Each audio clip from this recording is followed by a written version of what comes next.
सभिनी खे भलीकार सिंध एक्सपीरियंस जे हिन पॉडकास्ट में असांजी अॼु महिमान आहे रोमासा जामी।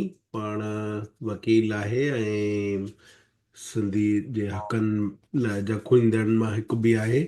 ऐं जॾहिं 2022 जी ख़तरनाक क़िस्म जी ॿोर आई ऐं इलाही माण्हू लॾे पढ़ाइण करे आया, त उन में बि असां ॾिठोसीं त रोमासा हुई। काफ़ी माण्हुनि जी हेल्प कई। तो अॼु हिन ते ई ॻाल्हाईंदासीं। और रोमासा इहो ॿुधायो, पंहिंजो बैकग्राउंड ॿुधायो त कहिड़ी छा तव्हां एजुकेशन छा आहे, किथे पढ़िया आहियो ऐं Thank you प्रोफेशनली so छा much. था कयो। या गो हेड Thank you please. so much. आउं तमामु थोराइती आहियां तव्हांजी ऐं सभिनी साथियुनि जी जंहिं अॼु पंहिंजी पॉडकास्ट में शिरकत कई ऐं मूंखे ॻाल्हाइण जो मौक़ो ॾिनो वियो आहे। आउं LLB कई आहे from university of London through an external programme. उनजे अलावा जीअं तव्हां मेंशन कयो कम्युनिटी सर्विस में 2022 में ऑब्वियसली सूरत हाल अहिड़ी हुई कि असां सभिनि खे पार्टिसिपेट करिणो पियो, पर उन खां पहिरीं 2016 खां ऐं हिकिड़ो असांजो यूथ ग्रुप आहे जेको वॉलंटियरली कमु कंदो आहे, डिफरेंट एकेडमिक ऐं ऑब्वियसली चैरिटी जा कम बि गॾु गॾु कंदा आहियूं। सो उहो सिलसिलो आहे जेको 2016 खां शुरू थियो, and I think to the state we are committed to to to our causes या। अच्छा, त तव्हां जेको एक्सटर्नल प्रोग्राम छा हूंदो आहे? एक्सटर्नल प्रोग्राम ईअं आहे कि तव्हां बेस्ड हूंदा आहियो पंहिंजे मुल्क में अच्छा। ऐं उतां खां पोइ तव्हां you do your degree. So it's like you get your degree from university of London, पर you have to be based in Hyderabad और in Karachi. So I was based in Karachi when I was doing my LLB। अच्छा, त पोइ हुन में सॼी जेके बि तव्हांजा लेक्चर्स थियनि था या ॿियो मटीरियल आहे, उहो कीअं थींदो आहे? उहो लोकल तव्हांखे माण्हू पढ़ाईंदा आहिनि? न, उहो सभु असांजो ऑनलाइन मटीरियल हूंदो आहे। अच्छा। एग्ज़ाम्स असांजी university of London E conduct कंदी आहे। सो अच्छा। दैट जी। अच्छा, ठीकु आहे। त हाणे तव्हां वकालत कयो पिया या अञा प्रैक्टिस स्टार्ट कई अथव या कंहिंसां अटैच आहियो? जी जी, आउं प्रैक्टिस कंदी आहियां इंडिपेंडेंटली। कुझु मुंहिंजा दोस्त आहिनि जेके असां गॾिजी प्रैक्टिस कंदा आहियूं। मेनली असांजो फैमिली ते फोकस हूंदो आहे मुंहिंजो पर्सनली ऑब्वियसली, छो जो मुंहिंजो घणो कमु जेको आहे उहो रहियो जेंडर ते आहे। त डोमेस्टिक वायलेंस सां रिलेटेड या जेके माइनि सां जेके मसइला थियनि था, त उन्हनि सां रिलेटेड केसिस आउं खणंदी आहियां। कुझु दोस्त आहिनि जेके गॾिजी असां उन्हनि सां कमु कंदा आहियूं। I got my enrolment last year in 2023। त फिलहाल I'm enrolled in lower courts. Next year ताईं hopefully I'd be a high court lawyer. ठीकु आहे। त हुन में सिविल केस खणंदा या क्रिमिनल केसेस बि? क्रिमिनल कंपैरेटिवली घटि आहिनि, मोस्टली सिविल केसिस आहिनि ऐं उन सां गॾु गॾु ऑब्वियसली फैमिली ऐं उहो बि सिविल जे हुन में ई अची वञे थो, सो दैट। अच्छा, चङो। जी। भला पोइ इन ते अगरि मूंखे ॿुधायो त तव्हांखे कहिड़ा केसिस अचनि था जंहिंमें औरतुनि ते अ, इहे तशदुद थिए थो घर में, इन जे बारे में प्लीज़ ॿुधायो त तव्हांजी जेको बि केसिस आहिनि उन मां तव्हां छा था ॾिसो, समाज किथे बीठो आहे? हाणे इन में आई थिंक आउं थोरो हुन जी फाउंडेशन बिल्ड कयां जीअं पाण हुनखे बहितर सम्झी सघूं। हिते पाकिस्तान में हिकिड़ो इदारो आहे शिरकत गाह पाकिस्तान, जेको मायुनि जे हक़नि ते कमु करे पियो ऐं इहो मतिलबु लेट 90s जे ज़माने खां कमु करे पियो। ऐं ऑब्वियसली जेके वॾा पाण फेमिनिस्ट नाला ॿुधूं था पाकिस्तान में, पूरे पाकिस्तान में, फरीदा जी आहिनि, अज़रा तलत आहिनि, रूट्स फॉर इक्विटी वारियूं, त उहे सभु उन जो ई हिसो रहियूं आहिनि। सो उन्हनि सां गॾु मूं हिकिड़ी कैंपेन शुरू कई हुई इनिशियली हैदराबाद बार में। उन में हुयो कि in order to ensure access to justice for women, ज़रूरी आहे कि जेके बि असां वटि वकील आहिनि या जेके बि सिस्टम जे अंदरि माण्हू वेठल आहिनि, उन्हनि जे अंदरि हिकिड़ी जेंडर सेंसिटिविटी हुजे, उन्हनि में अंडरस्टैंडिंग हुजे जेंडर जी, एंड देन उहो जेंडर सेंसिटिव अप्रोच खणी करे जेके बि फैमिली लॉ सां रिलेटेड या डोमेस्टिक वायलेंस सां रिलेटेड जेके बि केस अचनि था। सो हिकिड़ी ऑब्वियसली पूरो असांजो जेको निज़ाम आहे या जेको असांजो पूरो मुआशिरो आहे उहो हिकिड़ो पिदरी सोच रखे थो ऐं हम्म। उनखे अॻियां वधाए थो। ऐं उहा शइ उन में सिर्फ़ु मर्द असांजो नथो अचे जेको उन सोच सां गॾु हले थो, पर असांजूं मायूं बि घणियूं जेके आहिनि, जेकी अक्सरियत आहे, उहा पाण बि पिदरी सोच रखे थी। त उहा लॉयर हुजे। हाणे पिदरी सोच खे सिंधीअ में सम्झायो थोरो सवली। अ, पिदरी सोच इहा आहे कि तव्हां हिकिड़ो स्ट्रक्चर जेको आहे निज़ाम तव्हां अहिड़ो ठाहियो आहे जंहिंजे अंदरि तव्हां मर्द खे उहो प्रिविलेज था ॾियो कि हू किथे तव्हां सां अगरि ज़्यादती करे बि वञे थो त उन जे मथां तव्हां अकाउंटेबिलिटी नथा वेहारियो। So there is no accountability. ऐं जेंडर जे बेस ते जेको तव्हांजो आहे, उन जे बेस ते you discriminate on a lot of different aspects in your life. त उन में सिर्फ़ु मायूं नथियूं अचनि, पर उन में गॾोगॾु असां सां ख्वाजा सिराब अचनि था, द हम्म थर्ड जेंडर जेको एग्ज़िस्ट करे थो असांजी सोसाइटी में, राइट? हम्म त ॻाल्हि इहा आहे की छो जो असांजी मजमूई तौर ते सोच इहा आहे ऐं असां उन सोच सां उन निज़ाम में वेहियूं था, त उन जे करे जेकी रसाई आहे इंसाफ़ ॾांहुं, उहा तव्हांजी हिंडर थिए थी। त इनिशियली ऑब्वियसली मुंहिंजी ट्रेनिंग जे दौरान बि ऐं हूअं बि जनरली जेके बि जंहिंजो बि सिंध में अचणु वञणु थिए थो या पाकिस्तानी मुआशरे में रहणु थिए थो, उन्हनि ख़बर आहे कि जॾहिं का छोकिरी चवंदी आहे कि मूंखे वकील थियणो आहे, त उन ते तव्हांजी फैमिली ई पहिरीं उथी बीहंदी आहे कि इन कहिड़े शोबे में थी वञी। मर्दनि जो शोबो आहे ऐं मूंखे हम्म नॉट फ्रॉम माई फैमिली, पर सोसाइटी मां इहो ई फीडबैक हुयो कि it's not as respectful, survive करणु ॾुखियो आहे, मर्द आहिनि, ॾुखियो मुआशरो आहे। So you know all of these doctor things. Engineer थियो रुगो। डॉक्टर इंजीनियर थियो, को टीचिंग करे वठो, या समथिंग कंफर्टेबल हुजे। त इन सभ खे नज़र में रखंदे मुंहिंजी जेकी सम्झ हुई ऑब्वियसली प्रैक्टिस करण सां ऐं उन खां पोइ डिफरेंट पॉलिटिकल ऐं सोशल सर्कल्स में इन्वॉल्वमेंट सां, कि अगरि इन सोच जा माण्हू उन निज़ाम में वेठा आहिनि जेके मायुनि खे स्पेस नथा ॾियनि, भले पोइ उहे तव्हां लॉयर्स हुजनि। मजमूई तौर ते लॉयर्स खे अॼु ताईं कंसेंट जी माना न ख़बर आहे, हुननि खे कंसेंट ते क्लैरिटी कोन्हे कि कंसेंट छा हूंदो आहे। Hmm so it's surprising and it is also funny, पर उनजो ॾोह बि कोन्हे। सिर्फ़ु मतिलबु हिन साल असांखे ॾिसण में अचे थो कि जेको तव्हांजो करिकुलम आहे LLB जो, उन में जेंडर जो सब्जेक्ट ऐड कयो वियो आहे, जॾहिं कि अहिड़ियूं फील्ड्स जेके मुआशरे सां गॾियल आहिनि उन्हनि में ज़रूरी आहे कि तव्हां जेंडर पढ़ायो ऐं जेंडर सम्झायो माण्हुनि खे। हम्म तो ॻाल्हि खे खुटाइणो, सो पर्सनल एक्सपीरियंसिस खां पोइ ॾिसण खां पोइ आई रियलाइज़ कि ॾाढी वधीक ज़रूरत आहे कि तव्हां कैपेसिटी बिल्डिंग कयो लॉयर्स जी। त जॾहिं का माई रीच आउट करे थी इन स्ट्रक्चर जे अंदरि, अगरि हू किथे पंहिंजे घर में अब्यूज़ थिए पई, ऐं अगरि हू अॻियां अचे थी कि वकील सां कॉन्टेक्ट करे थी या कंहिं अहिड़ी एजेंसी सां कॉन्टेक्ट करे थी पंहिंजी मदद लाइ, त उते बि ओढ़ा ई माण्हू वेठा आहिनि जेके हुनजे घर माण्हू आहिनि। Hmm so the situation changes के तव्हां घर में एक्सप्लॉइट थियण खां पोइ you are handed down to a dozen other people जेके तव्हांखे एक्सप्लॉइट कंदा। त उन हम्म सिचुएशन में मोस्ट वुमेन प्रिफर के, मतिलबु they don't see a lot of hope in it.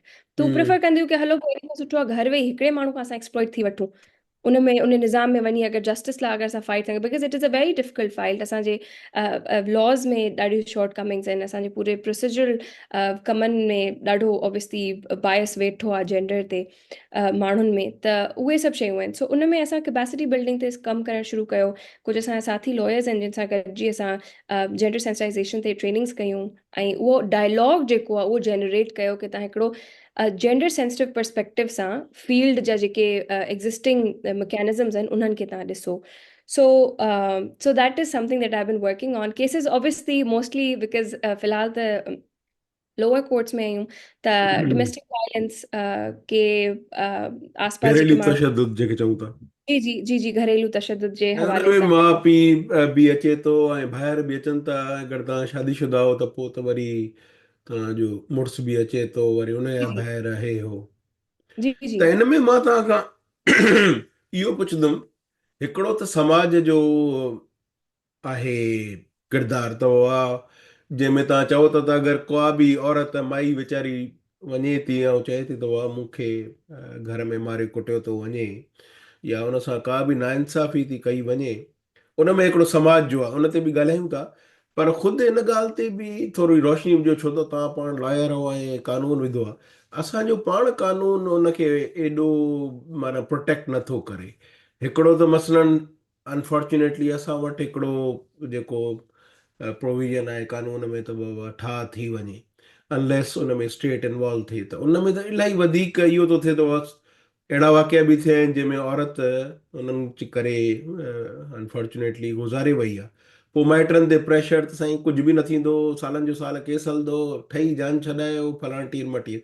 त पहिरियों इन ते मूंसां इन ते ॻाल्हायो त लॉ में कहिड़ा लूप होल्स आहिनि जंहिंजे करे इहे प्रॉब्लम्स था थियनि। लॉ में हिकिड़ो सभिनि खां वॾो जेको लूप होल ऑब्वियसली जॾहिं असां केस प्रोसीड कंदा आहियूं त इहो ई हूंदो आहे कि तव्हांखे तारीख़ वरी ॿी तारीख़ ऐं उन जे विच में जेको अक्सर ईअं हूंदो आहे कि तव्हांजी जेकी ओपोज़िंग काउंसिल आहे, जेको बि मतिलबु जंहिंसां तव्हांजी शादी थियल आहे या जेको परपिट्रेटर आहे असल में, हम्म उहो किथे न किथे उनखे एज हासिल आहे, उनखे मुआशिरो एज ॾिए थो उनखे। जजिस जेके वेठा आहिनि उहे बि मतिलबु तव्हां कोर्ट्स में वेंदव त उन्हनि जो डेरोगेटरी एतिरो बिहेवियर हूंदो आहे कि अच्छा पोइ ख़र्च त ॾिए पियो न, त पोइ छा ते कंप्लेन पई थिए।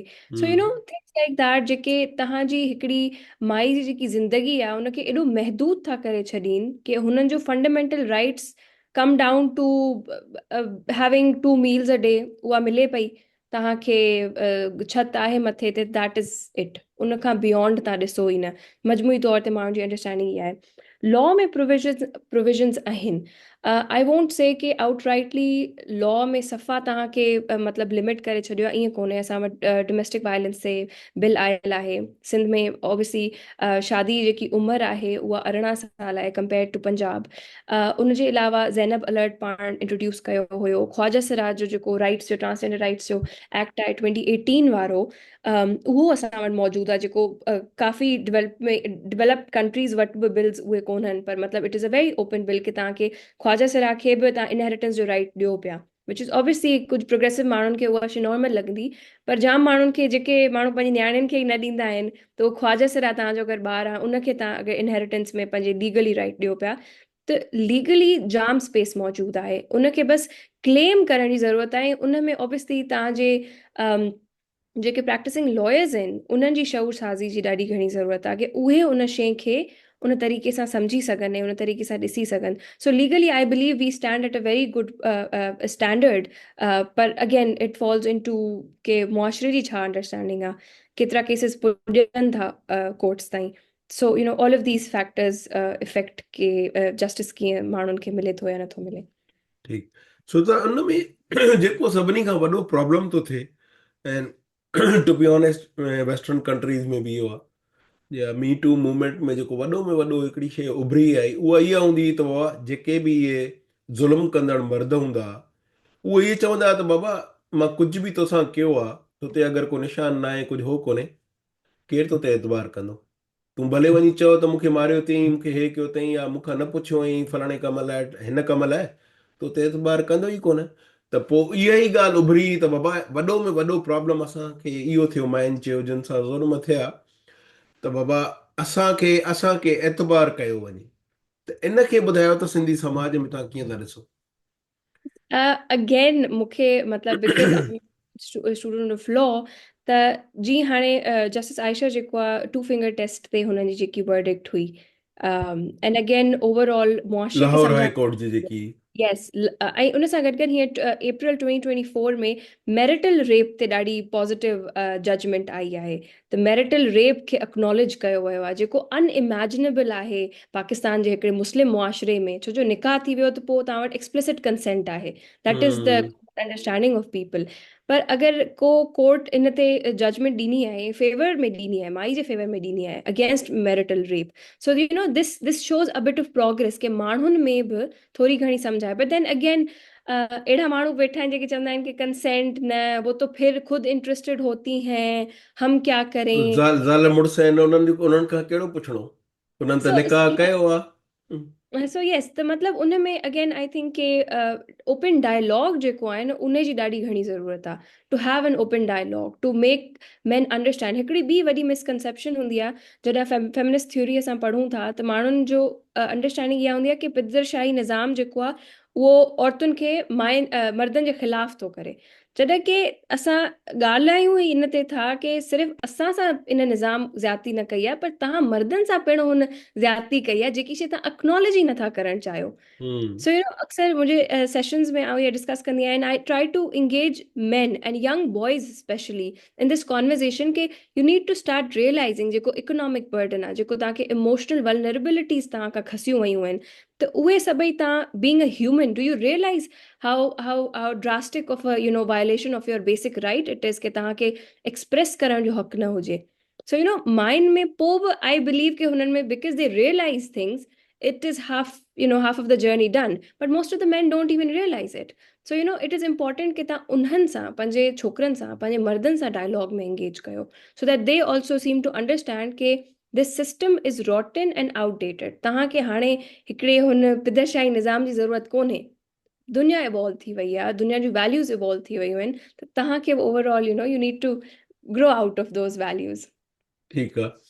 हिते हाणे ॿ टे सुवाल आहिनि जेके मां तव्हांखां पुछंदुमि। हिकिड़ो त हिते ॿ शयूं जी डिवीजन थी थिए या विरागो थो थिए। हिकिड़ो आहे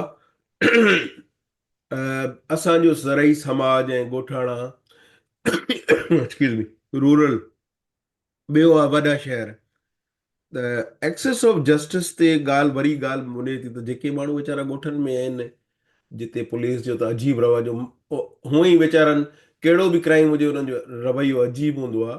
त हिते माण्हू इलाही माण्हू चवंदा आहिनि त यार तव्हां जेके इहे ॻाल्हियूं था कयो न इहे शहरनि जूं ॻाल्हियूं, इहे वॾे शहरनि में कराची हैदराबाद में थी सघनि थियूं सखर में बि, पर जेको माण्हू हिकिड़े सफ़ा ॻोठनि में थिए थो उते तशदुद थो थिए। उते उन माईअ वटि कहिड़ी चॉइस आहे, माइट चवंदसि बाबा हाणे हेॾे काॾे तुंहिंजी शादी असां कराई हेॾे न मोटिजांइ। त इते वरी हिकिड़ी वॾो अजीब क़िस्म जी सूरत हाल थी थिए। जीअं तव्हां चओ था बाबा इहे जेके तव्हां ॻाल्हियूं था कयो न फेमिनिज़म जी ऐं मर्दाणो हुन जी, इहे त असां सां बिलोंग ई नथियूं कनि सिंधी समाज जी। त इहा ॻाल्हि ई नथी लॻे, इहा ऊपरी ॻाल्हि थी लॻे। हिकिड़ो इहो। ॿियो एस्पेक्ट इहो आहे त इवन वॾनि शहरनि में बि वरी पोइ उहो ई थो थिए न समाजी जेको असां तबिक़ाती आहे। हिकिड़ा अमीर माण्हू आहिनि मिडिल क्लास आहिनि उहे वरी बि अफोर्ड कनि था। ऐं जेको ग़रीब माई आहे जंहिं वटि वेचारीअ वटि टको बि कोन्हे, माना उहो पहिरियों उनजे माउ पीउ अगरि उनखे ख़ानदान सपोर्ट नथो करे, मुड़ुसु त हूअं ई ज़ाहिरी ॻाल्हि आहे हिन में उनजो साथ न ॾींदो उनजे ख़िलाफ़ु त उहो केस थी करे। त उनखे वेचारीअ खे माशी तौर ते कीअं उहो अफोर्ड कंदी साल ॿ ताईं साल ताईं केसनि में अचे ऐं पंहिंजो ॿारनि वारी हुजे त उहो ॿारनि जो छा थींदो ऐं वकीलनि जी फ़ी ऐं कोर्ट जी फ़ी में छा थींदो।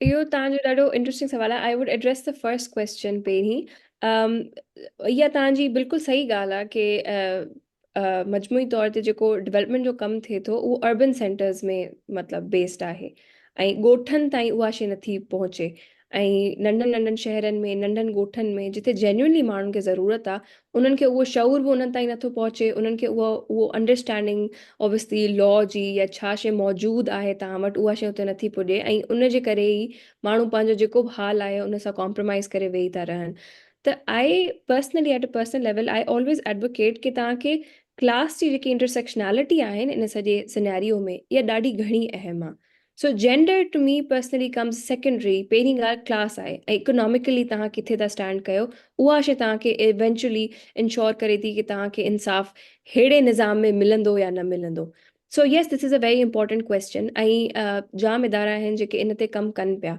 सो I know a few of my friends जेके पर्सनली इन्हनि शयुनि ते कमु कनि पियूं I am myself working on this in collaboration with Shirkat Gah Pakistan के जेके नंढा ॻोठ आहिनि नंढा शहर आहिनि उन्हनि ताईं जेके बि मौजूदु आहिनि कानून असां वटि असांजे सिस्टम में जेके बि मौजूदु आहिनि उहे सम्झाइण माइनि खे उहो शऊर ॾियणु उन्हनि कानून जे हवाले सां ऐं ऑब्वियसली हुन सां गॾु गॾु पोइ असांजी हिकिड़ी नंढी टीम बि आहे जेकी वॉलंटरली हुननि खे हेल्प करे थी अगरि कंहिंसां को मसइलो आहे त असां उन्हनि खे प्रोसीड करे यू नो कोर्ट में हुननि जो केस दर्ज कजे ऐं उन सॼो जेको लीगल प्रोसीजर आहे उन में हू वञे पर तव्हांजी बिल्कुलु ॻाल्हि सही आहे एंड आई कंप्लीटली अग्री कि ॾाढो घणो कमु करण जी ज़रूरत आहे ऐं हिकिड़ो वॾो गैप आहे जेको एग्ज़िस्ट करे थो अर्बन सेंटर्स ऐं पोइ वरी जेको रूरल एरियाज़ आहिनि उन्हनि जे विच में उनखे एड्रेस करण लाइ रियासती तौर ते बि तव्हांखे मैकेनिज़म्स डेवलप करणु खपनि बट देन अगेन जेके इदारा कमु कनि था जेके एन जी ओस कमु कनि था उन्हनि खे बि इन ते थोरो ॾिसणु खपे कि उनखे तव्हां कीअं एक्सेलरेट करे सघो था कि माण्हुनि खे as long as you don't know what the law is you wouldn't be able to reach out for it right so उहो ॼाण हुजणु स्कूल जी लेवल ते सिविक एजुकेशन जी ॼाण हुजणु फंडामेंटल बेसिक ह्यूमन राइट्स जी ॼाण हुजणु इहो मुंहिंजे ख़्याल सां पर्सनली ॾाढो ज़रूरी आहे कि तव्हां नंढी उमिरि में स्कूल लेवल ते ई ॿारनि खे इहे बेसिक शयूं सम्झायो सो दैट यू नो जॾहिं लेटर इन लाइफ अगरि का अहिड़ी सिचुएशन अचे थी त having the knowledge can help you accelerate your journey of you know seeking justice so that is there उन सां गॾु गॾु तव्हां ॻाल्हि कई कि तव्हांजी ॿी ॻाल्हि I am so sorry I missed भई इट क्लास सिस्टम ऐं रूरल ऐं अर्बन डिवाइड। हा उहो ॻाल्हि कई उन खां पोइ तव्हां ॿी ॻाल्हि जेकी कई हुई कि जेको फीस आहे एंड अगेन हू इकोनॉमिक्स जो सवाल अचे थो कि हा लीगल माण्हू फी वटि। न आहे, रुॻो हुनखे वीचारी खे पाण सर्वाइव करणो आहे, माना इलाही कॉम्प्लिकेटेड कमु थो थी वञे। लीगली असल में हिन में मुंहिंजी रिसेंटली हिकिड़ी I am working on a podcast series as well, उन में मुंहिंजी ॻाल्हि थी हुई। There is this lawyer in इन कराची, ज़ारा बयानी। त उन सां मुंहिंजी डिटेल हिन में ॻाल्हि थी हुई, ऐं ऑब्वियसली असल में जीअं मूं ॻाल्हि पहिरीं बि कई कि लॉयर्स खे बि they have to think out of the box as well. त इंटरिम जेको दौर हूंदो आहे, जॾहिं तव्हां इफ़ यू आर सीकिंग खुला, या तव्हांजो डोमेस्टिक वायलेंस जो केस हले पियो, कोर्ट में हले पियो, त उन इंटरिम जेको अलहदगी जंहिंखे चओ था। जी जी, उन पीरियड में बि U can claim your maintenance. त उहा माई पंहिंजे ॿारनि जी पंहिंजी मेंटेनेंस क्लेम करे सघे थी, and the court is would make the person जेको बि हू इन्वॉल्व पार्टी आहे हुन में, उनखे ऑर्डर कंदी कि तव्हां इंटरिम मेंटेनेंस उन्हनि खे ॾियो। माना दैट इज़ केस जे फ़ैसिले खां पहिरियों ई हुनखे चई सघे जी थी जी त जी बाबा जी तूं हुननि खे जी, ख़र्चु प्रोविजन पुखो ॾे। आहे। हा। जी जी, उहो प्रोविजन तव्हां वटि आहे, अवेलेबल आहे। उहा बि ॻाल्हि की घटि लॉयर्स उनखे सम्झी करे इस्तेमालु घटि कनि था। सो प्रोविजन असां वटि आहे। उनजे अलावा ऑब्वियसली मैकेनिज़म्स आहिनि। लीगल एड सोसाइटी मौजूदु आहे जेकी फ्री ऑफ कॉस्ट तव्हांखे लीगल एडवाइस बि ॾिए थी, एंड देन अगेन तव्हांजा केसिस बि प्रोसीड करे थी। So things like that do exist. But then again knowledge या उहो एक्सेस लाइ ज़रूरी आहे कि माण्हुनि खे ॼाण हुजे, त उन लाइ मैकेनिज़म्स ठाहिण जी ॾाढी ज़रूरत आहे। ठीकु। मां अॻों बि तव्हां खां पुछो त लॉ में प्रोविजन आहे या न। मसलन हिकिड़ो मिसाल ॾियो वेंदो आहे, अंग्रेज़नि जे ज़माने जो हिकिड़ो कानून आहे ऑनर किलिंग ते, जंहिंमें अनफॉर्चुनेटली जेके मर्डर कंदा आहिनि ऐं चवंदा आहिनि इहो त असां ऑनर में कयो आहे, उन्हनि खे लीनियंसी ॾेई वेंदी आहे। अंग्रेज़नि खे वये 75 साल थी विया आहिनि, हाणे बि माण्हू क्वेश्चन था कनि त पोइ बाक़ी छा बचियो आहे। असां इहो लाल त चेंज करे न सघियो, का बि औरत चई सघे थी त तव्हां चओ त असां प्रोग्रेस कई आहे, असां हे कयो आहे, हो कयो आहे। 70-80 साल वारो तव्हां असां अॼु ॾींहं ताईं कानून चेंज न करे सघिया, ऐं जेको ज़ाहिरी ॻाल्हि आहे सिंधी समाज खे वधीक अफेक्ट थो करे, ख़ासि तौर ते असांजे ॿारहड़ीअ वारे समाज खे। त इन जे बारे में तव्हां छा चवंदा? हिन जे बारे में वरी बि इहा ई ॻाल्हि थी अचे कि लॉ जे अंदरि जेके कॉन्ट्रडिक्शंस मौजूदु आहिनि। पाण खे ख़बर आहे कि हींअर जेको रीसेंट इंसिडेंट थियो हुयो, कारसाज़ वारो जेको ड्राइविंग इंसिडेंट हुयो, जंहिंमें हिकिड़ो पीउ ऐं उनजी थी, त उन में दियत ॾेई करे ऐं हुननि जेको आहे सो उन केस खे क्लोज़ कराइण जी कोशिशि कई। त हाणे इन में मल्टी लेयर्ड शयूं आहिनि क्लोज़ न कि थी वियो उहो केस? न, उहो पोइ स्टेट उनखे फॉलो अप करे पई। हींअर जेकी रीसेंट मुंहिंजी अपडेट हुई, त उनजे हिसाब सां स्टेट उनखे फॉलो अप कयो पई। हा। सो हाणे अगेन इन में ॿ टे शयूं अचनि थियूं। हिकिड़ो त ऑनर किलिंग जी जिथे बि ॻाल्हि अचे थी, त even if it is in the western world, त हुनखे कल्चरली ॾिठो थो वञे, त हिकिड़ी हम्म कल्चरल प्रैक्टिस कारोकारी चई। था चऊं सिंधीअ में। हा, त उहो चई करे तव्हां उनखे हिकिड़ो प्रोटेक्शन था ॾियो कि इहा शइ कल्चर में आहे।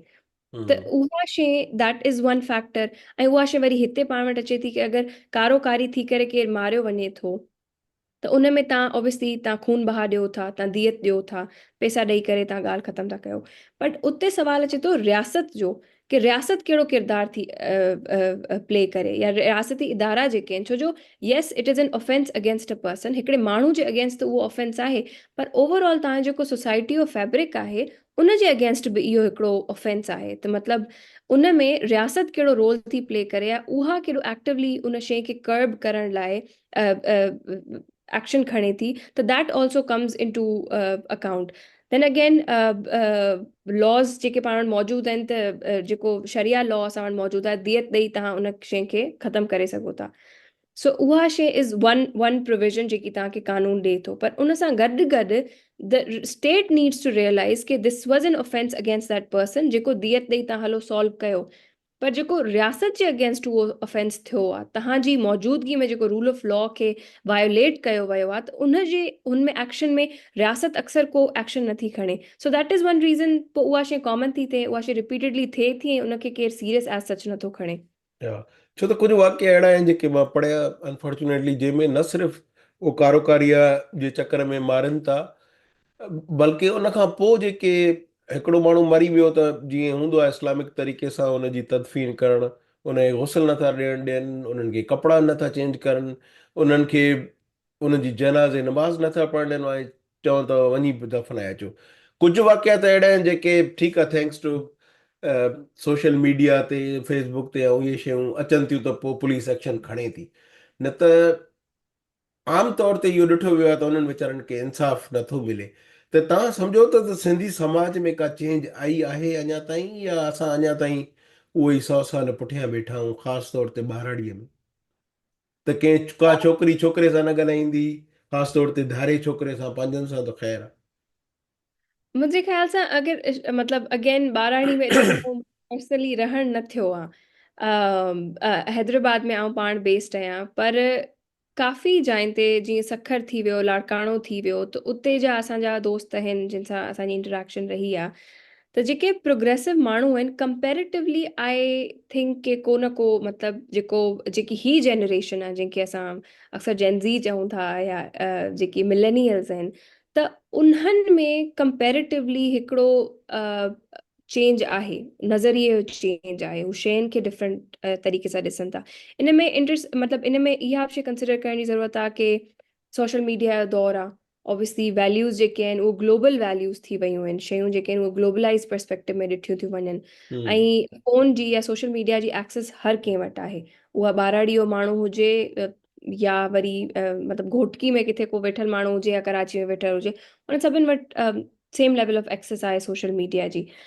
पर उन में ऑब्वियसली शऊर जी या जंहिं डायरेक्शन में तव्हां शयुनि खे इंटरप्रेट कयो था, त उन जो डिफरेंस लाइ करे थो।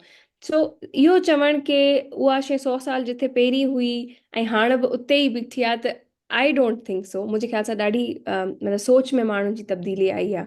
जंहिं तरीक़े सां मतिलबु मे बी असांजे माइटनि जे, असांजे पेरेंट्स जे दौर में अगरि जीअं चयो वेंदो हो की अगरि शादी थी आहे त अमड़ हाणे मतिलबु लाश ई वापसि अचे, ईअं पाण वापसि न अचां, पर उन शइ खे, उन रवैयनि खे बि हाणे माण्हू चेंज थींदे ॾिसे थो। किथे ऑब्वियसली अहिड़ियूं अहिड़ियूं शयूं आहिनि जेके केसिस तव्हांजी नज़र जे अॻियां ईंदा आहिनि की उहे ई वैल्यूज़ आहिनि, पर हिकिड़ो डिस्कोर्स ज़रूरु सोसाइटी में जनरेट थियो आहे, जंहिंमें माइनि खे स्पेस ॾियणु, सिविक स्पेस ॾियणु, पॉलिटिकल स्पेस ॾियणु, ऐं उन्हनि खे हिकिड़ो इंसान सम्झण जी डिबेट जेकी आहिनि उहा मुआशरे में ज़रूरु आई आहे। त आई वोंट से कि उते ई बीठो आहे। इट इज़ अ सीरीज़, मतिलबु इट इज़ एवर इवॉल्विंग, त उहे शयूं इवॉल्व थियनि पियूं। And I am hopeful at a personal level कि शयूं चेंज थींदियूं। छो जो हीअ जेकी जनरेशन आहे न, it is breaking all the stereotypical thoughts, या जेके आउटडेटेड वैल्यूज़ हुयूं, उन्हनि सभिनि खे ही जनरेशन चैलेंज करे पई। So I see a lot of hope. ठीकु आहे। त हिकिड़े माण्हू आहे जेके धीअर आहिनि, ऐं उहो सोचे थो त मां पंहिंजे धीअरनि खे कीअं एम्पावर कयां, या जेके सिंधी में चऊं ताक़तवर कयां। त कहिड़ी शइ खे तव्हां वधीक इम्पोर्टेंस ॾियो? उन्हनि खे पढ़ाए लिखाए ताकी फ्यूचर में उनखे पंहिंजी नौकरी हुजे, ऐं उहो पाण कमाए, ताकी किथे ॿार न हुजे ऐं कंहिंजे हथनि ते न ॾिसे। त हिन में एजुकेशन इम्पोर्टेंट आहे, उन्हनि जी नौकरी फ्यूचर में इम्पोर्टेंट आहे। कहिड़ी शइ खे तव्हां हिते ॾिसो था त जेकी वधीक तव्हांखे लॻे थो त उन्हनि खे ताक़तवर थी करे औरत खे? हिकिड़ो मार्क्सिस्ट हू जेको लेंस सां अलाइनमेंट अगरि तव्हांजी आइडियोलॉजिकल हुजे, त मुंहिंजे ख्याल सां हर को उहो ई चवंदो कि it all falls into the economics of it. कि तव्हां इकोनॉमिकली जेको माण्हू जेतिरो स्ट्रॉन्ग आहे, इरिस्पेक्टिव ऑफ देयर जेंडर, किथे किथे अगरि मर्द बि इकोनॉमिकली वीक आहे त उहो वल्नरेबल आहे। त इहा शइ इन दी एंड अचे थी इकोनॉमिक्स ते, कि तव्हां केतिरो अर्न कयो था, या तव्हां पाण खे तव्हां फैमिली मां, कॾहिं कॾहिं तव्हांजी फैमिली बि टॉक्सिक हूंदी आहे, तव्हांजी फैमिली, तव्हांजो घर जंहिंमें तव्हां वॾा थियो था, उहो पाण अब्यूज़िव हूंदो आहे। त इहो तव्हांजी इकोनॉमिक इंडिपेंडेंस हूंदी आहे जेकी तव्हांखे स्पेस ॾींदी आहे कि तव्हां उहा उन घर मां निकिरी सघो। त उहा ई शइ लागू थिए पाण थी तव्हांजे। बरसरे रोज़गार हुजे, पाण कमाए, तव्हां चओ था? हा, पाण कमाए सघे, त पंहिंजे हथ में जॾहिं उहा शइ हूंदी न, त उहा शइ तव्हांखे हिमत बि ॾींदी, तव्हांजो हौसलो बि थींदी। छो जो इमोशनल जेको तव्हांखे हिट मिलंदो आहे उहो पोइ बि माण्हू बर्दाश्त करे वेंदो आहे, पर जेको इकोनॉमिक वल्नरेबिलिटी आहे न, उन सां डील करणु अक्सर माण्हुनि जी, मतिलबु it cost you your life. So मुंहिंजो पर्सनली आउं इहो ई चवंदसि कि अक्सर पेरेंट्स जेके आहिनि उहे ईअं बि कंदा आहिनि कि पंहिंजी नियाणियुनि खे एम्पावर या उन्हनि खे ताक़तवर करण जे हुन में हुननि खे ॾाढो प्रोटेक्ट कंदा आहिनि। त आई पर्सनली थिंक कि तव्हां यू मेक पाथवेज, तव्हां घस ठाहे ॾियो पंहिंजी नियाणियुनि खे, पर उन्हनि खे हथ मां खणी हलायो न कि हीअं करिणो आहे हीअं करिणो आहे। सो दैट इज़ समथिंग जेको मुंहिंजे पीउ बि कयो आहे। त हुन फैसिलिटेट ज़रूरु कयो आहे, पर मूंखे हथ मां वठी ॿुधायो कोन अथई कि हीअं करिणो आहे हीअं करिणो आहे। त उहो अगरि नज़रियो माण्हू रखे पंहिंजी नियाणियुनि जी तरफ़ ऐं पंहिंजे पुटनि जी तरफ़, पंहिंजी सॼी औलाद जे तरफ़, त उहा शइ तव्हांखे ॾाढो हेल्प करे थी। त तालीम ऑब्वियसली ज़रूरी आहे। तव्हां इकोनॉमिकली इंडिपेंडेंट आहियो, तव्हांखे हिकिड़ो अपर हैंड थो मिले हिन मुआशरे में, कि तव्हां पंहिंजे लाइ पंहिंजा फ़ैसिला करे सघो ऐं बहितर फ़ैसिला करे सघो। ठीकु आहे। त छो त उन में हिकिड़ी मां काउंटर आर्ग्यूमेंट ॾींदुमि, मां कुझु अहिड़ा वाकिया बि ॿुधाया आहिनि। इवन मूंखे त हिकिड़ी ख़बर पई, सूबाई असेंबली मेंबर तरफ़ मेंबर हुई कुझु साल अरसो पहिरियों, नालो न मां नथो खणा। इवन उनजो डोमेस्टिक वायलेंस हुयो, उनजो मुड़ुसु उनखे मारींदो कुटींदो। ऐं जॾहिं असांजो दोस्त उन्हनि खे चयो त भाउ तूं छो नथी पुलिस खे अप्रोच करें या तलाक वठें, जो हेॾी ताक़तवर माई हूंदे जंहिंजा वास्ता हुजनि तॾहिं बि हुन चयो त न मां न कंदमि, न त हे मूंखे माराए छॾंदो। त एॾो जॾहिं तव्हांजे असुरो रसूख़ माइनि खे भाव थो थिए त बाबा हे त माराए छॾंदो, मां चुप करे जेको हले थो सिलसिलो हले। इवन मां तव्हांखे ॿ टे ॿिया बि मिसाल सघंदा, हिकिड़ी ॻाइणी हुई मशहूरु। इवन मूंखे दोस्त कंहिं ॿुधायो त हुनखे डोमेस्टिक वायलेंस इवन ॿाहिरि बि उहो हमरा कमाईंदो बि न हो, उनजी ख़र्च पको बि वीचारी उहा खणी ईंदी। उनजे बावजूद बि उन हिकिड़े रिलेशनशिप में उहो रहण बि चाहे, रुॻो इन जे करे शायदि त समाज हुनखे चए थो त वाह तूं चुप करे रहो, मार कुट खा भले, कमाए तूं वधीक कमाए उहो घटि कमाए या न कमाए, तॾहिं बि तोखे मुड़ुसु त खपे, न त कीअं गुज़ारो थींदो तुंहिंजो। ऐं तव्हांजी ॻाल्हि बिल्कुलु सही आहे त इकोनॉमिक क्वेश्चन त हिकिड़ी शइ आहे, पर उन सां गॾु गॾु ऑब्वियसली ऐं इहो ई त मेल प्रिविलेज आहे जेको असां चऊं था की हिकिड़ी मतिलबु अगरि हिकिड़ो बराबरी जो समाज हूंदो त इहो प्रिविलेज जेको मुआशिरो ॾिए थो, इहो जेको तव्हांखे मतिलबु अकाउंटेबिलिटी कोन्हे मर्द जे मथां, जेको बि करे जीअं बि करे, छो जो मर्द आहे त छो जो मुआशिरो माफ़ थो करे उनखे, उनखे होल्ड अकाउंटेबल नथो करे की हा मर्द आहे, ॿियो उनखां एक्सपेक्ट बि छा थो कयो करे सघिजे। त इहो जेको नज़रियो आहे, इहा जेकी सोच आहे, उनखे ई तब्दील करण जी ज़रूरत आहे की तव्हां उनखे बि ओतिरो ई अकाउंटेबल ठहरायो की हू जेको बि करे थो त he should not be allowed to do whatever he wishes to. त उहो ऑब्वियसली उन में मुआशरे जी माण्हुनि जी एम्पावरमेंट ऑब्वियसली इकोनॉमिकल त प्ले करे थी की रोल खे तव्हांखे इवेंचुअली हेल्प कंदी, पर पोइ आहियो त तव्हां उन ई मुआशरे जो हिसो जेको मर्द खे एॾो छुड़वाक छॾे थो ऐं माई खे जेको आहे चए थो की न थोरो पंहिंजे हुन में रह, त उहा शइ यस अगेन त उहो ओवरऑल मुआशरे खे चेंज करणु, उनजी सोच खे चेंज करणु, उनखे इहे शयूं रियल लाइफ जूं जेके हक़ीक़तूं आहिनि उहे ॾेखारण जी ज़रूरत आहे। सो इफ अगेन अगरि पाण अगरि असांजा सिस्टम्स, अगरि असांजा स्ट्रक्चर्स अगरि अकाउंटेबल कनि मर्दनि खे हुननि जे एक्शन्स जे लाइ, त पोइ दिस ट्रेंड कैन चेंज। छो जो असां वटि हिकिड़ो केस आयो एंड इट वाज़ काइंड ऑफ वियर्ड के हिकिड़ो कपल आहे, उनजी शादी थी, 6 महीननि में उन्हनि डाइवोर्स थी वियो। उनजे बावजूद हर 6 महीने उनजो जेको एक्स हस्बैंड हुयो उन ते FIR कटराईंदो हुयो, C class FIR of course, पर हर 6 महीने हुनखे टीज करण सी लाइ टे क्लास साल FIR छा हूंदी आहे? उहो C class as an C class case ईंदो हुयो, पर FIR कंहिं न कंहिं सूरत में की हिन चोरी कई आहे, हिन कुझु न कुझु ऑब्वियसली फेक हुनजा सॼा माण्हू ठाहे, सिनेरियोस ठाहे, पंहिंजे गार्ड्स जा फोन कराए छोकिरी जो शनाख्ती कार्ड ऐं इहे शयूं हुन हुन भाई वटि हुयूं। त उहो केस प्रेज़ेंट थींदो, C क्लास थी डिसमिस थी वेंदो की केस में को वैल्यू कोन्हे, पर हिकिड़ो ट्रबल क्रिएट करणु मतिलबु 6 महीना शादी हली ज़िंदगी ताईं, मिड़ई उनखे आज़ाब ॾियण वीचारीअ खे। हा 3 सालनि ताईं। सो उहो रिस्ट्रेनिंग ऑर्डर जे बावजूद त इहो छो जो इहो स्पेस तव्हां अलाउ था कयो न उन मर्द खे की हू मुआशिरो अलाउ थो करे की हू करे सघे थो। त ओवरऑल आई थिंक ॾाढी ज़रूरत आहे की हू माण्हू बि रियलाइज़ कनि कलेक्टिवली, ऐं जेके माण्हू आहिनि जेतिरो असां पंहिंजी नियाणियुनि खे कंदा आहियूं की अम्मा ही न ही न, त ओतिरो ई पंहिंजे पुटनि ते बि तव्हां अगरि उन्हनि जो बि तरबियत थोरी बहितर कयो, उनजी थोरी मतिलबु ऑब्वियसली नए वैल्यूज़ जे हिसाब सां तरबियत कयो, त दे won't be such a harm to the society overall. मायूं त पोइ मतिलबु are again a part of it. ठीकु आहे। त हिकिड़ी मां ॾिसां थो त ज़ाहिरी ॻाल्हि आहे, असां वटि मल्टीनेशनल कंट्री या डिफरेंट क़ौमूं आहिनि। जॾहिं तव्हां घुमो फिरो था, पंजाब खे ॾिसो था, ख़ैबर पख्तूनख्वा खे ॾिसो था, बलोचिस्तान खे ॾिसो था, वरी पोइ सिंध में वापसि अची ॾिसो था, त तव्हांखे का समाजी तौर ते लॻे थो त कुझु चङायूं सिंधी समाज में आहिनि जेके औरत लाइ वधीक बहितर आहिनि, अगरि तव्हां उनखे पंजाब सां या बलूचिस्तान सां इलाही असांजो असरु रहियो आहे उन सां जॾहिं भेटियो था, त तव्हांखे लॻे थो छो त असां सिंधी हमेशह दावा कंदा आहियूं त साईं असां ॿियनि खां भला आहियूं, असां में साहु आहे, असां में जेको आहे रवादारी आहे, असां औरत जी इज़त कंदा आहियूं। बेनज़ीर भुट्टो जेको आहे फर्स्ट प्राइम मिनिस्टर ई सिंध मां, लाड़काणे मां।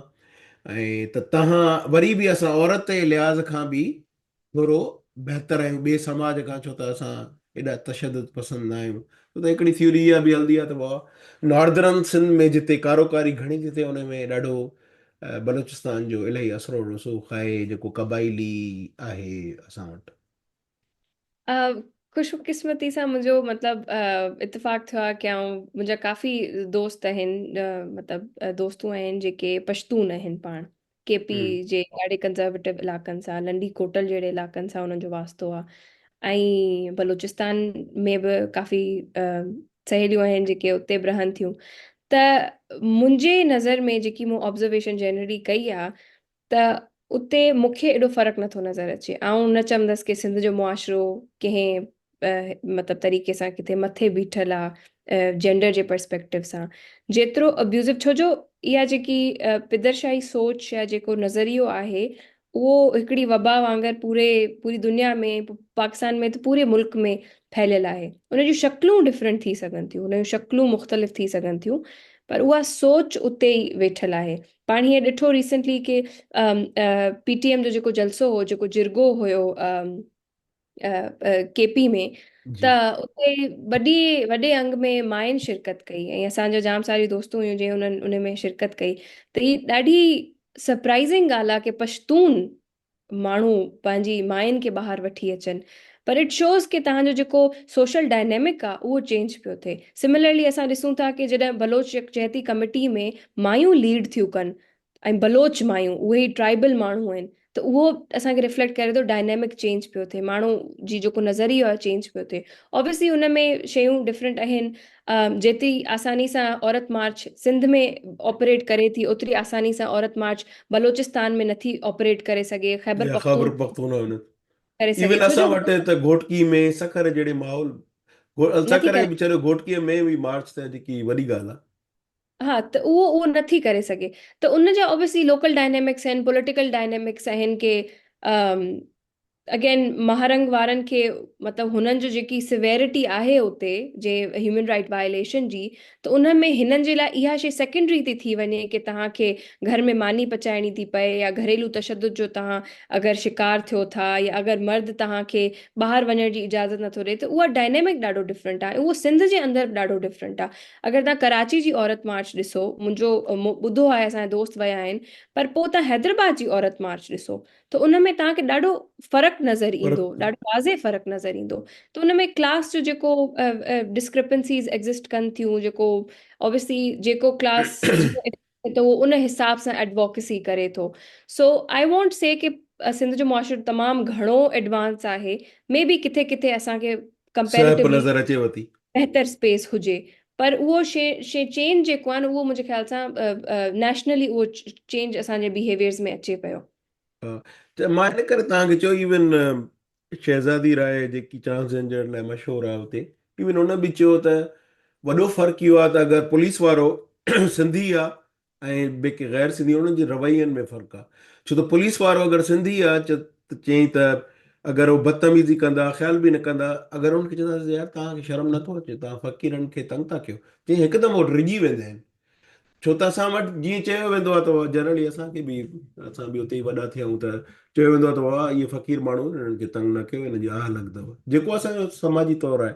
तंहिं करे मां इहा ॻाल्हि कई त किथे किथे तव्हांखे नज़र अचे थो त सिंधी समाज में वरी बि सहप आहे, छाजे करे जो कुझु माण्हू जेके ॿारड़ी जा, उहो इहो बि चवंदा आहिनि त यार तव्हां कहिड़ी औरतुनि जे एम्पावरमेंट इन जी ॻाल्हियूं था कयो।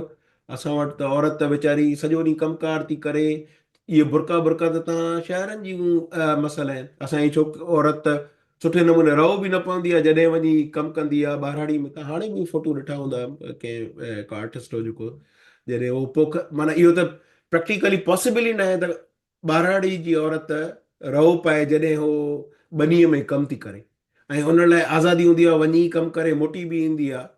त उहो तव्हांखे लॻंदो आहे त इहे कंट्राडिक्शन आहे, त ॿारड़ीअ समाज जो हिकिड़ी पंहिंजी बेहक आहे, पंहिंजो हिकिड़ी पावर आहे हुते। न, उहा ऑब्वियसली उहो डिफरेंट कॉन्टेक्स्ट में माण्हू ॾिसे थो। जीअं हाणे जॾहिं फुटी थींदी आहे, जॾहिं मतिलबु कॉटन ग्रो थिए थी, त जी। मेजरली माई थी उनखे हू करे। चूंडे। हा हा, त उहा थी चूंडे, छो जो ऑब्वियसली हू बायोलॉजिकल तव्हांखे हिकिड़ो अपर हैंड आहे की हथु नाज़ुक कनि आराम सां सॼो थी थो वञे, ॿारनि खां अक्सर करायो वेंदो आहे इहो। त उहा शइ आहे, उहा शइ एग्ज़िस्ट करे थी, उनखे तव्हां इन पर्सपेक्टिव में ॾिसी सघो था, पर इन जो ॿियो पर्सपेक्टिव इहो बि आहे की हू इहो लेबर बि करे थी ऐं पोइ घर जो लेबर बि करे थी, माना घर जी ज़िमेदारी तो न ते आहे, त ही डबल लेबर आहे जेको हू करे थी। ऐं अगरि मतिलबु नॉट दैट आउं पर्सनली उनखे एॾो घणो इंडोर्स कयां थी, ॾाढा क्रिटिसिज़म्स आहिनि, पर विल ड्यूरेंट जी जेकी क्रिटिसिज़म आहे या जेको एनालिसिस आहे जेंडर जो, उन में बि हू ॻाल्हि करे थो की जॾहिं सरमाएदारी निज़ाम जॾहिं स्टैब्लिश थियो, जॾहिं तव्हां एग्रीकल्चर खां फैक्ट्रीज़ में माइन खे खणी आया आहियो, त तव्हां उते एक्सप्लॉइटेशन हुननि जी डबल करे छॾी।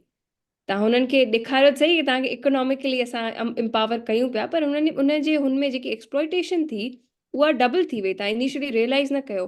त हाणे जेको जेको एग्ज़िस्टिंग सूरत हाल में जेको असांजी एग्रीकल्चरल सेक्टर बि आहे, उन में बि एक्सप्लॉइटेशन डबल आहे। मतिलबु हा, तव्हांखे नज़र अचे थी की मथे ते ईअं पाए करे बसि वॾनि में नाले कमु करे, मात्र, हा। त उहा रियल सेंस में त न थी न, रियल सेंस में तव्हां उनखे एम्पावरमेंट या मतिलबु उनजी पंहिंजी ह्यूमन एजेंसी जेकी रिक्लेम करे उहो त कोन सम्झंदव न। त उहा शइ मतिलबु हा, अगरि मतिलबु to make yourself feel good त तव्हां उहो करे सघो था, पर जेन्युइनली आई डोंट थिंक की उहा कंहिं तरीक़े सां का बहितरी आहे। सो सो दैट। ठीकु आहे, हाणे हिनखे खुटायूं था पोइ वरी अॻिए था वधूं। त हिकिड़े समाज जी, सिंधी समाज जो हिसो आहियो तव्हां, ऐं ज़ाहिरी ॻाल्हि आहे वकील बि आहियो। कहिड़ियूं तब्दीलियूं चाहियो था समाज में ऐं कानून में, जेके तव्हां सम्झो था त सिंधी मायुनि जी या सिंध में रहंदड़ औरतुनि जी ज़िंदगी बहितर करे सघे थो? पहिरियों समाज ते ॻाल्हाए, पोइ वरी कानून ते ॻाल्हाए।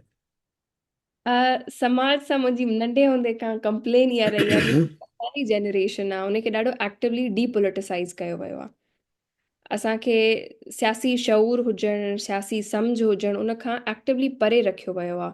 सही। सो मच सो की हाणे असां सां अगरि असांजी जनरेशन में अगरि तव्हांखे किथे प्रिविलेज आहे ऐं अगरि तव्हांखे किथे मौक़ो मिले थो to disassociate from the society, त तव्हां ॾाढो कन्वीनियंटली उन शइ खे खणी वठंदव, यू वुड अग्री की हा से डिसएसोसिएट करे छॾियो की असां पर्सनली त असां उन सां इफेक्ट न पिया थियूं।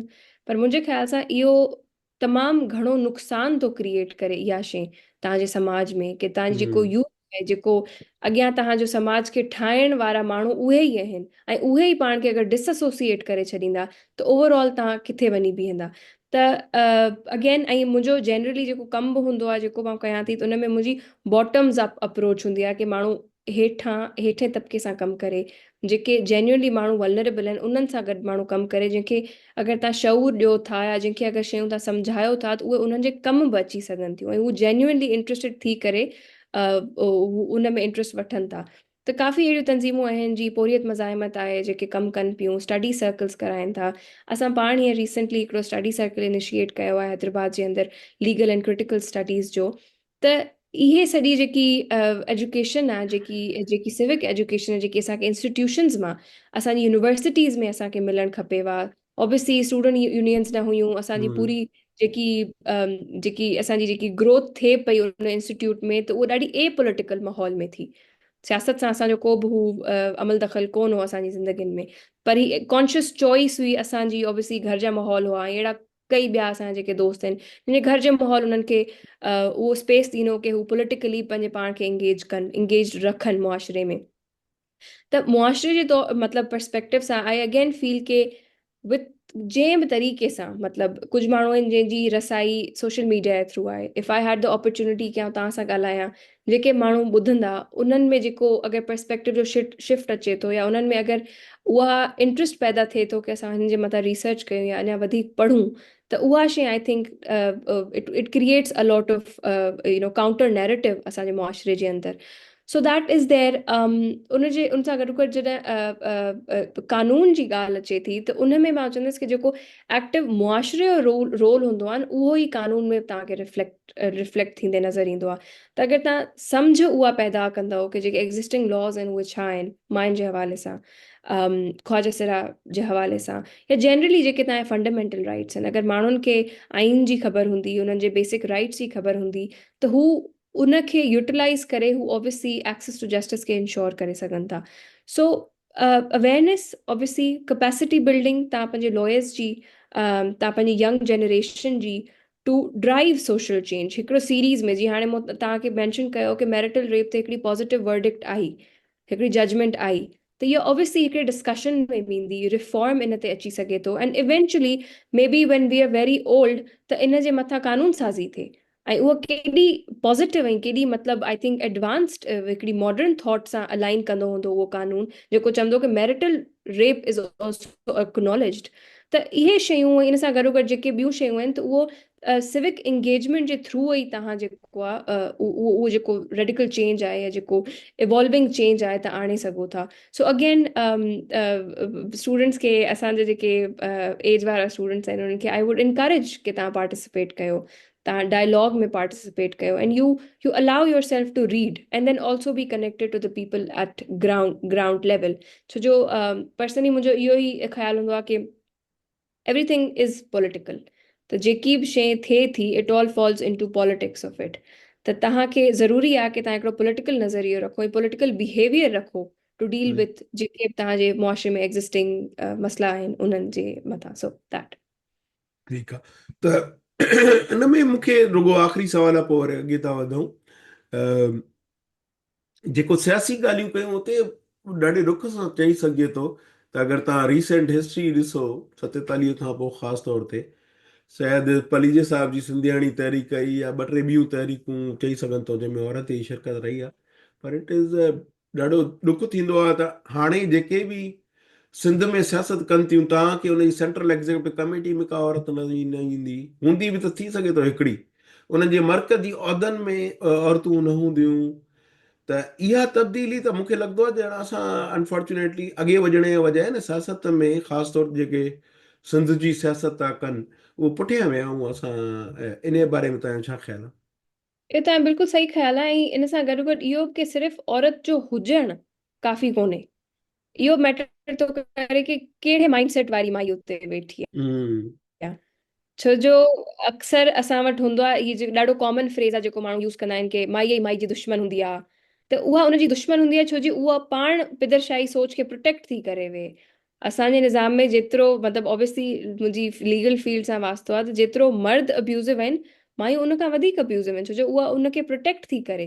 हम्म। त इहो ॾाढो मैटर थो करे कि रिप्रेज़ेंटेशन त आहे, पर रिप्रेज़ेंटेशन सब्सटैंशियल आहे या न, त इहो ॾाढो वॾो सुवालु आहे।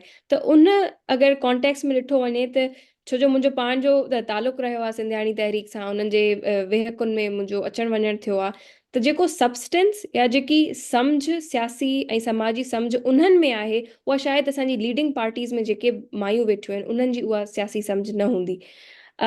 त अगेन त कहिड़े क़िस्म जी रिप्रेज़ेंटेशन आहे, that is also another question जंहिंखे ॾिसणु या उन पर्सपेक्टिव सां ॾिसणु ज़रूरी आहे कि वेठो त आहे पर केरु वेठो आहे। ऐं इहा ॻाल्हि तव्हांजी बिल्कुलु सही आहे कि जेके प्रोग्रेसिव पार्टीज़ आहिनि, जेके अॼुकल्ह जेके नेशनलिस्ट कॉज़िस लाइ जेके ॻाल्हाइनि थियूं, उन में मायुनि जी रिप्रेज़ेंटेशन तमामु घटि आहे। सही।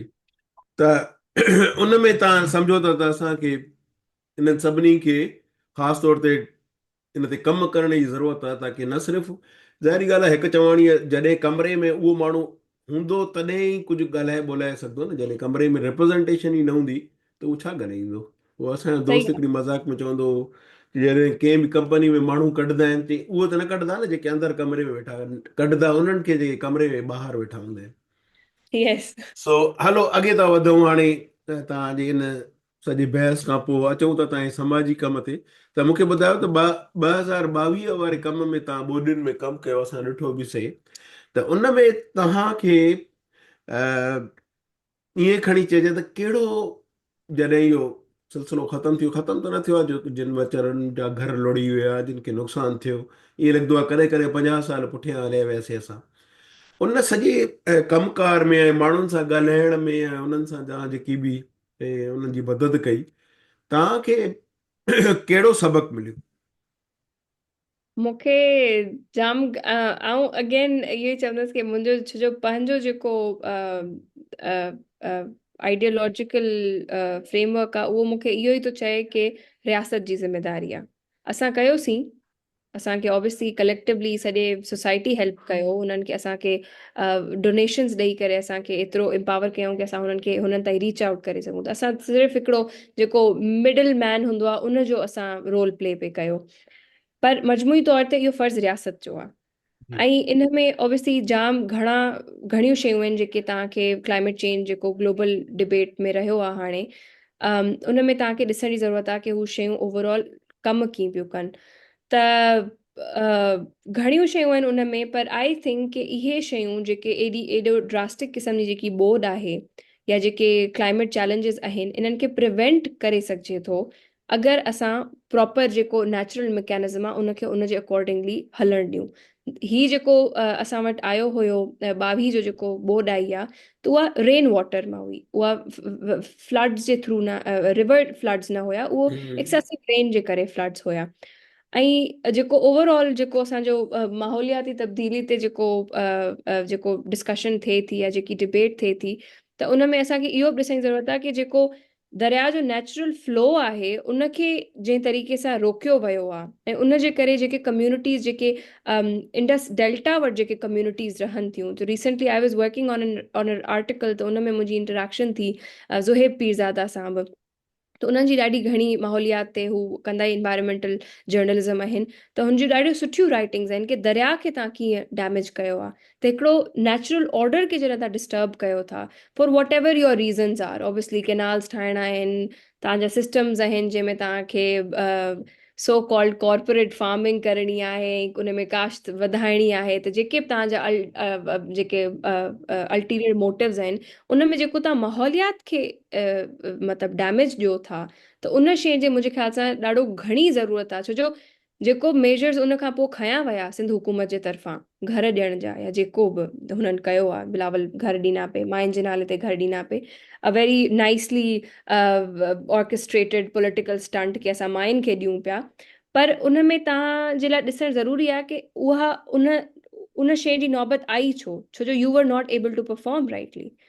त उहा शइ मतिलबु उहा मुंहिंजे लाइ ॾाढी घणी लर्निंग हुई। उन खां पोइ ऑब्वियसली मुंहिंजो पर्सनली माहौलियात ते एॾो अंडरस्टैंडिंग या एतिरो कमु न हुयो, पर उन मूंखे अलाउ कयो कि आउं शयुनि खे सम्झां सिस्टमैटिकली छा पियो थिए। त अगेन सिस्टमैटिकली तव्हां माण्हुनि खे अब्यूज़ कंदा आहियो, त हुते जेको ॿुधी हम्म। करे माण्हू आयो जेको ॿोॾि मां मुतासिर थियो, उनखे इन शइ जी सम्झ कोन्हे कि मूंसां छा पियो थिए।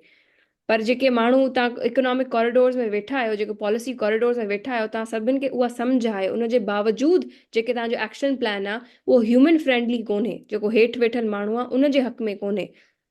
तव्हांजो उन अगेन जेको में बि ईअं लॻंदो आहे ॼण एहसान था कनि, जेके बि माण्हुनि जी मां ॾिसंदो आहियां जेके घर ॾियनि था, उहो सम्झंदा आहिनि इहे कचा घर वारा आहिनि, हिननि खे पका घर था ठहिनि, ॿियो छा खपेनि। यस, उहो ऐं उन सां गॾु ग्लोबली जेकी डिबेट आहे थर्ड वर्ल्ड कंट्रीज़ जी जेके सभिनि खां वधीक इफेक्ट थियूं थियनि क्लाइमेट चेंज जे करे, उहे क्लाइमेट जस्टिस में हू चवंदा कि असां तव्हांखे फर्स्ट वर्ल्ड कंट्रीज़ चवनि थियूं जेके बिगेस्ट कॉन्ट्रीब्यूटर्स आहिनि टुवर्ड्स कार्बन एमिशंस, उहे चवनि थियूं असां तव्हांखे भई अमेरिका त मतिलबु ॾाढो रिसेंटली हुनखे एक्नॉलेज कयो आहे।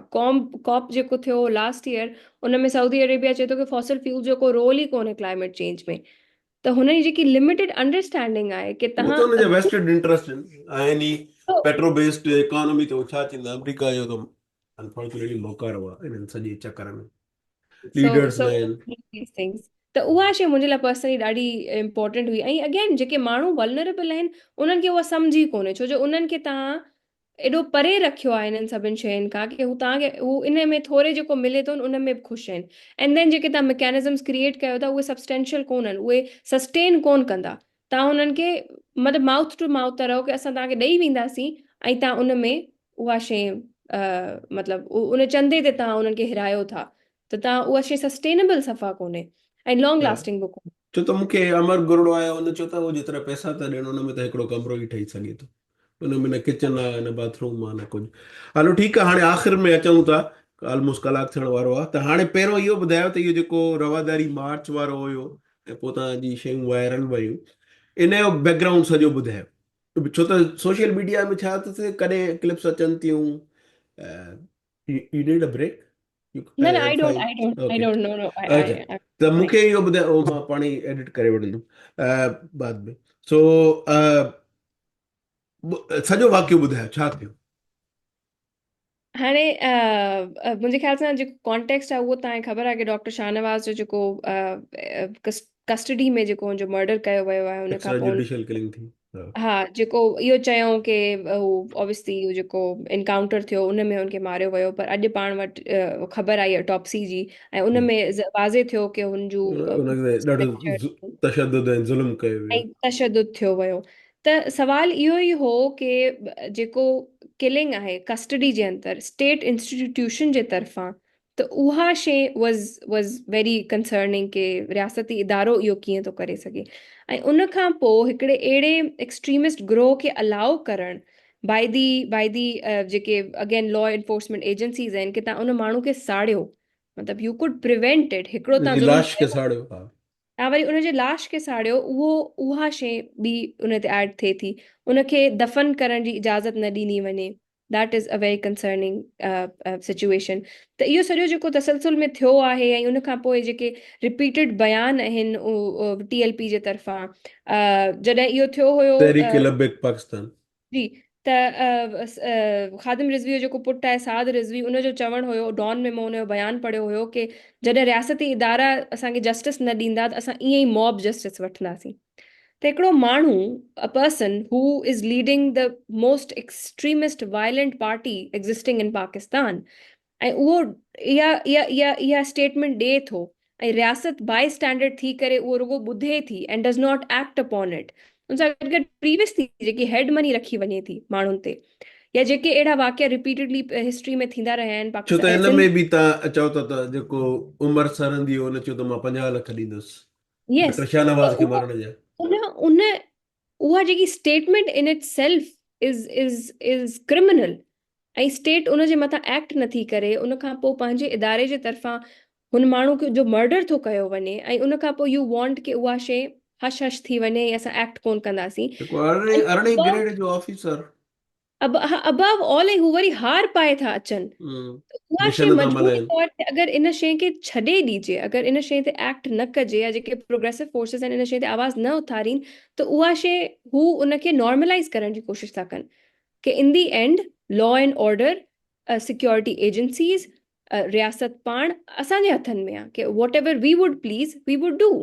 त इहा शइ अलाउ करणु वॉज नॉट फीज़िबल, ऐं उन करे ऑब्वियसली असांजे जेके बि साथी आहिनि, सिंधू वारा, आलिया बख्शल वारा, सभिनि कलेक्टिवली उन शइ ते आवाज़ उथारियो, ऐं हुननि पोइ डॉक्टर सोरठ हुते अमरकोट वारे जेको जलसो हुयो हुन में मौजूदु हुई, हुन कॉल ॾिनी हुई कि तव्हां सिंध में कराची में ईंदा, छो जो ऑब्वियसली हब कराची आहे। जॾहिं हिकिड़ी एक्सट्रीम क़िस्म जी वायलेशन थिए थी, in order to raise a voice के हू उन्हनि ऐवाननि ताईं पुॼे, त उन लाइ वी हैड टू कम टू कराची, कि उन शइ खे सीरियस खयो वञे। ऐं थ्रू आउट द प्रोसेस असांजी नेगोसिएशन हली आहे उन्हनि सां कि असांखे give us this protective space 30 मिंटनि जी, जंहिंमें असां पंहिंजा अचूं मुतालबात ॿुधायूं, ऐं पंहिंजी नंढड़ी जेकी असां चयो अदा सैफ़ असां सां गॾु आहे, वकार मल्हा असां सां गॾु आहे।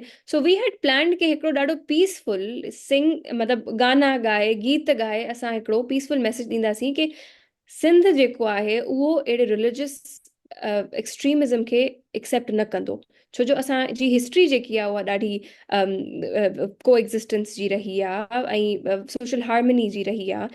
ऐं ऑब्वियसली हू सॼी तारीख़ ऐं सॼो जेको असांजो अदब आहे उहो तव्हां ऑब्वियसली सभु हुन मां वाक़िफ़ हूंदा। जी। पर उन खां पोइ जॾहिं असां हुते पुॼूं था, ऐं असांखे ऑलरेडी मतिलबु पाण पहिरीं ॾिठो विटनेस कयो कि कराची डॉक्टर, प्रेस क्लब में पुॻो। न प्रेस क्लब डायरेक्टली न, डॉक्टर सोरठ सिंधू खे ऑलरेडी हुननि अरेस्ट करे वरितो हुयो, ऐं या हुनजी पंहिंजी भेण भेण रीता। सां गॾु हुई। हा, त उहे 2 माण्हू हुआ, पर हा। तव्हां टारगेटेड हुननि खे, हुननि पोइ डिस्कस कयो। 144 त लॻे ई न पियो हुननि ते। यस, उन्हनि खे तव्हां ईअं अरेस्ट करे विया आहियो। उन खां पोइ जॾहिं असां मार्च करणु शुरू कयो आहे, त उन दौरान असांखे जेको फर्स्ट ब्लॉकेड हुई, जेके बसिस जेको बीठल तव्हां आहिनि, पहिरियों सभिनी खां पहिरियों कयो त किथे स्टार्ट, पहिरियों किथे पुॻो ऐं पोइ कीअं थियो? असां असल में सभई गॾिजासीं प्रेस क्लब खां हिकिड़ी घंटी पहिरीं, अच्छा। ऐं उतां खां असांजे काफ़िले जेको आहे वॉक करणु शुरू कयो हो, ऐं ॾाढो पीसफुली, ॾाढो कन्वीनियंटली। त जेको फर्स्ट ब्लॉकेड हुयो, जेको हुननि प्रेस क्लब जे अॻियां प्रिमिसिस जे अॻियां जेको ठाहियो, 2 ब्लॉकेड्स हो, त फर्स्ट वारो असांखे ॾाढो कन्वीनियंटली हुननि वञणु ॾिनो। पुलिस फोर्स उते बीठी हुई, ऐं हुननि असांखे ॾाढो कन्वीनियंटली उतां क्रॉस करण ॾिनो आहे। असांजा अधु माण्हू उतां क्रॉस करे विया आहिनि, उन खां पोइ दे शट डाउन दैट जेको जेको नंढी जेके स्पेस हुई जंहिंमां असां क्रॉस करे। बसियूं बीहारे वेठा हुआ शायदि अहिड़े तरीक़े सां। जी जी, उन्हनि बसिस मां पोइ अधु माण्हुनि खे वञणु ॾिनो अथनि, मे अच्छा। बी जेके हुननि जी नज़र में हुआ, उन्हनि खे वञणु ॾिनो अथनि, ऐं उन खां पोइ दे क्लोज़ दैट ओपनिंग।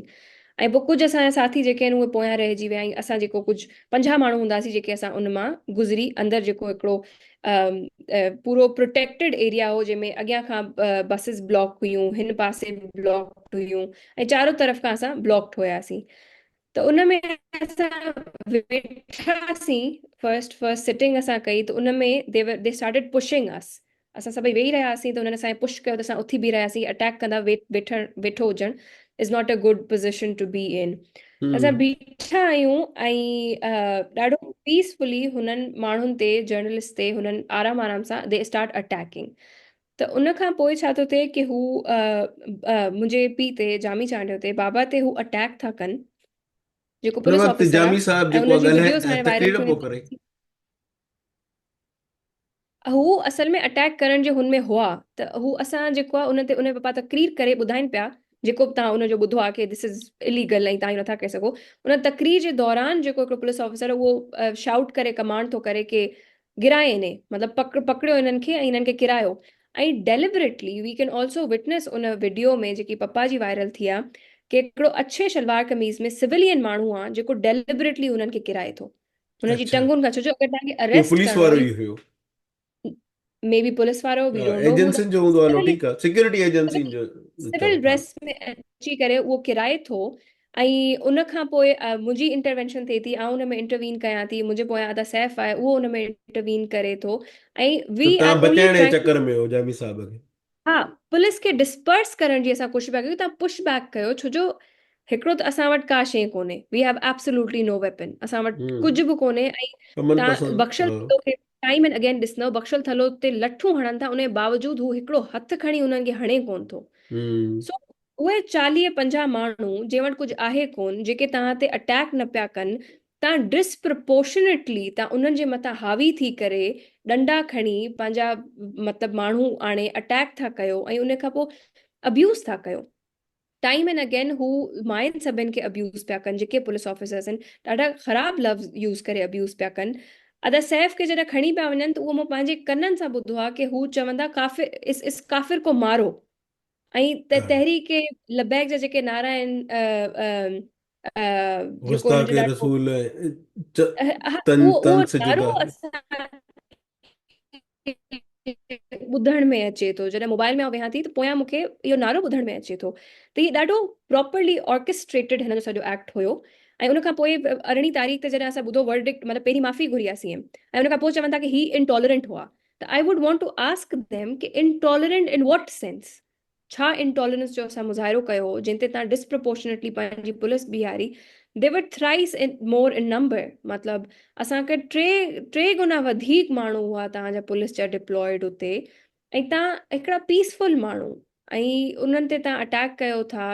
मुंहिंजो पेर जी इंजरी थी, असांजी हिकिड़ी ॿी साथी आहे उनजो हथु टोड़े छॾियऊं, वुमेन डेमोक्रेटिक फ्रंट जी वर्कर आहे, उनजो हथु टोड़े छॾियऊं। जाम माण्हुनि खे ॾाढो सिवियरली इंजर कयो अथनि, जेकी शयूं असां अॻियां अची चयूं बि न आहिनि। छो जो वी डोंट वांट के तव्हां इन ज़ख़्मी खे थी तव्हां पियो? रीज़न ठाहे करे। हा, मुंहिंजो बि पेर जेको आहे हुन में हेयरलाइन फ्रैक्चर हुयो। त वी डिड नॉट वांट कि तव्हां इन खे रीज़न ठाहे करे जेको असांजो रियल कॉज़ आहे उनखे अंडरमाइन कयो, which is hmm. One reason असां उनखे एतिरो न कयो। बट ऑब्वियसली जेको तव्हांजो सिंध गवर्नमेंट जो जेको एक्ट आहे, उन खां पोइ your apology is of no use. जंहिं फोर्सिस जे मथां तव्हांखे जेन्युअनली एक्ट करणु खपेव, उन्हनि जे मथां तव्हां एक्ट नथा कयो। ऐं ॿियनि माण्हुनि खे जेके पीसफुल आहिनि, they are less in number, उन्हनि जे मथां तव्हां एॾो डिसप्रपोर्शनेटली एक्ट था कयो। So that brings into question कि तव्हांजी जेकी रियल में अथॉरिटी आहे उहा किथे थी लाइ करे।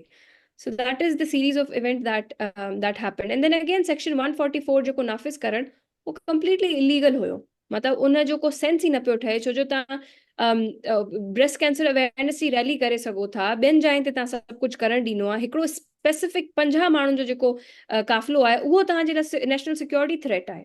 जंहिं वटि न सो हथियार, न पवार, न डंडो, न कुझु। कुझु बि न।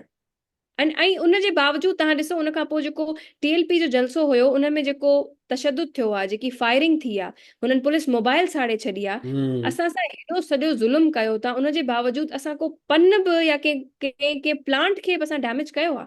सो दिस रिफ्लेक्ट्स के असांजी जेकी अप्रोच हुई इट वॉज वेरी पीसफुल। इहो ऐं त स्टेट असां उनखे तव्हां फैसिलिटी थोरो बि कमु कयो आहे त मूंखे लॻे थो ईअं पंज ॾहनि माण्हुनि खे मारे छॾींदा, जहिड़ो हुननि जो पुलिस जो रवैयो हुयो। ॾाढो घणो मतिलबु ॾाढो ग़लति रवैयो हुयो। ऐं इहो ऑब्वियसली आलिया बख्शल ॿुधाए थी, ॿिए ॾींहुं असां सां गॾु बि, छो जो हुनजो कॉन्स्टेंटली DIG सां राब्तो हुयो, उहा ॿुधाए थी DIG उते बीठल हुयो पाण, त हुननि जे कमांड जे अंडर इहो DIG जो सभु कुझु नालो थियो यादि अथव? आहे। ऐं मूंखे DIG जो नालो कोन्हे यादि, मुंहिंजे ज़हन मां हलो निकिरे ठीकु थो, आहे। पर आलिया बख्शल सां मुंहिंजी ॻाल्हि थी आहे ऐं हू ऑब्वियसली जेकी रिकॉर्ड करे मूं स्टेटमेंट मोकिली आहे उन में मूं इहा शइ मेंशन कई आहे कि DIG उते बीठल हुयो, उनजे कमांड जे अंडर थियो आहे। त तव्हां जेको डिसमिस कयो था जेके लोअर रैंकिंग ऑफिसर्स खे, उहे तव्हांजे कमांड ते पिया एक्ट कनि, त तव्हां हम्म पाण खे जेको अकाउंटेबिलिटी ठहराईंदव उहा अकाउंटेबिलिटी केरु ॾींदो? त माना सो हिन अ लॉट ऑफ मूंखे लॻे ईअं क्वेश्चंस। थो त हिननि खे मथां हुकुम हुयो। हिकिड़ो त हिते पीपुल्स पार्टी जो बि रवैयो, हाणे हुकूमत हुननि जी आहे, हिकु तरफ़ चवनि था साईं त असांखे ॾाढो ॾुख थियो, वरी चवनि वरी FIRूं बि कटजनि थियूं। माना हे त अजीब क़िस्म जी सम्झनि था, या त असां ॼटऊं भूकऊं जो हिकु तरफ़ चवंदा असांजी हमदर्दी बि आहे, मुराद अली शाह जामी साहिब फ़ोन ते बि ॻाल्हाए थो, मिलण बि चाहियां थो, वरी FIR बि कटनि थियूं। ऐं वॾी ॻाल्हि इहा त जेकी वॾो में वॾो सभिनी माण्हुनि खे ग़म ऐं ख़ार हुई, उहा इहा त असांजी नियाणियुनि ते हथु खयों वियो, जेको ॾाढो जहिड़े तरीक़े सां इहा तव्हांखे बिल्कुलु टंगा सही ॻाल्हि टोली करे, आहे। जीअं सिंधी चवंदा आहियूं, मुंहिंजो खणी पिया वञनि, उहा त इट्स जस्ट अनहर्ड ऑफ। ऐं ऐं मूं रिपीटेडली हुननि खे चयो आहे कि तमीज़ से लेके जाएं, तमीज़ से लेके जाएं, रिपीटेडली आई एम शाउटिंग कि तव्हां तमीज़ सां वठी वञो, this is no way to deal with us. एॾो हम्म डिसग्रेसफुल आहे। ऐं मुंहिंजी वीडियो, मुंहिंजी फोटो त वायरल थी आहे, पर जेतिरो हिननि ॿियनि जेके असांजूं साथियाणियूं गॾु हुयूं उन्हनि ते जेतिरो हुननि हम्म तशदुद कयो आहे, आंटी आलिया खे जंहिं तरीक़े सां हू खणी पिया वञनि, उहो इक्वली एतिरो डिसग्रेसफुल आहे कि तव्हां हम्म माइन ऐं आंटी आलिया खे जेके लठूं हयूं अथनि उहो पाण मेल ऑफिसर्स आहिनि, मेल कॉन्स्टेबल्स आहिनि जेके उन्हनि ते तशदुद थियो आहे। कनि था। त ठीकु आहे। इहो it it make no sense. ऐं जीअं तव्हां ॻाल्हि कई कि अगरि तव्हांखे मथां ऑर्डर्स हुआ, त how on earth are you a people's government?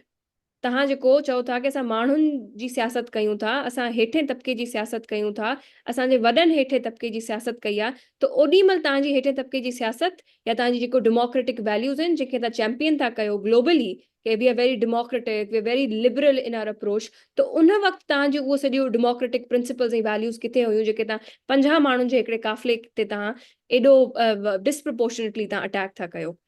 And U ख़ुदि हैड मूंखे ऑल द पंहिंजे authority and place to safe, prevent it. Sorry तव्हांखे इंटरप्ट थो कयां, त सैफ पंहिंजे वीडियो में बि चयो आहे त हुनजा जेके दोस्त यार आहिनि, जेके वज़ीर मुशीर आहिनि, उहे खिलनि वेठा जॾहिं हू चए पियो त जेको बि थियो। इहा हुननि स्टेटमेंट ॾिनी आहे, हुन खां पोइ हुननि जो काफ़ी इंटरव्यूज़ आया आहिनि, त उन्हनि में इहे सॼियूं ॻाल्हियूं आहिनि। The reality of it is this के you had every space to protect this, to protect us, to give us that space जिथे असां पंहिंजो अमन सां, अमन पसंद जेको असांजो मुज़ाहिरो हुयो उहो असां करे सघियासीं पे, but you chose not to. So when you choose not to do it, it reflects कि तव्हां कंहिंसां गॾु बीठा आहियो। तव्हां हिकिड़ा अमन पसंद रवादार जेके माण्हू आहिनि उन्हनि सां बीठा आहियो, या तव्हां उन्हनि माण्हुनि सां गॾु बीठा आहियो जेको इंतिहा पसंदी फैलाइण था चाहिनि। ठीकु। So it is a question on their character and their governance जेकी हू कनि पिया सिंध जे अंदरि। ठीकु आहे। हिकिड़ो नेचुरल हिकिड़ो क्वेश्चन अचे थो त हर को माण्हू हाणे इहो ई चए थो त यार जेके जिन माण्हुनि हेॾो ज़ुल्म कयो, नियाणियुनि खे डंडा हयूं, टंगा टोली कयूं, जेके असां सोचूं पिया शायदि ज़िया खां पोइ हाणे न थींदो, त हाणे हिकिड़ो नेचुरल क्वेश्चन इहो ई आहे, त छा हाणे इन्हनि वज़ीर मुशीरनि ऐं इन्हनि जे चङनि मुड़ुसनि सां बीहण सही ॻाल्हि आहे, या असांखे हाणे बैकआउट करण जी ज़रूरत आहे, त बाबा जिते इहे हूंदा उते असां न हूंदासीं? आई थिंक हिकिड़ो इन जो बि हिकिड़ो पॉलिटिकल वे आउट हुजणु खपे, बट इहा शइ जेकी थी, जेको बि सॼो वाक़ियो थियो, it it it it will be, it will remain a history कि तव्हां पीसफुल माण्हुनि सां छा कयो।